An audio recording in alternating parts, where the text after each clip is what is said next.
Jared. Jared had fallen into debt over drug deals gone bad. He owed Tay money for narcotics, authorities say. The hitman raises a .357 handgun. A flash. A thunderclap. Jared is shot dead on the spot. According to prosecutors, Tay paid $10,000, 0 cents cash, and handed over a gun to a BGF assassin for that murder. It was revenge for a drug debt, a stark message that nobody crosses Harrison without paying the ultimate price. This was the first murder linked to the conspiracy, a targeted killing for business, and it would not be the last. Fast forward to 2018. Harrison is now an established drug supplier, and his name has been dragged into street gossip, accusing him of the unthinkable, being a snitch. 2 individuals had publicly accused Tay of cooperating with police, tarnishing his underworld credibility. Another man, a fellow BGF member, had once burglarized Harrison's home back in 2013. These were unforgivable transgressions in the eyes of a gang boss. Harrison wanted revenge, and he knew exactly whom to call: David Warren. At 30, he was already a near legend in Baltimore's violent underground. A hitman reputed to have beaten nearly a dozen attempted murder charges since his teenage years. Hardened and elusive, Warren was known as the top shooter in the city.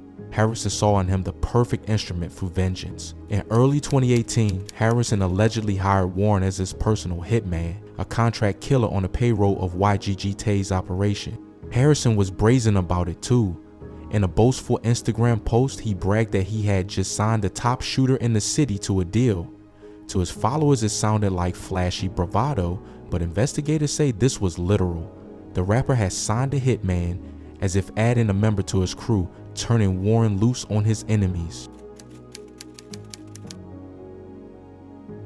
On April 4th, 2018, Warren struck at the home of Harrison's accuser, but the man he wanted dead wasn't there that night. Instead, Warren found the target's family, a mother and her adult daughter, home relaxing for the evening. In a ruthless act that would horrify the city, the hitman opened fire on the defenseless women, killing them both. The daughter died alongside her mother in a barrage of .357 caliber bullets, an act of pure reprisal meant to send a chilling message. In the aftermath, as sirens wailed through the neighborhood, Warren disappeared into the darkness. Later, investigators say he left a cryptic message for Harrison, a note that read, "Waiting on the bag."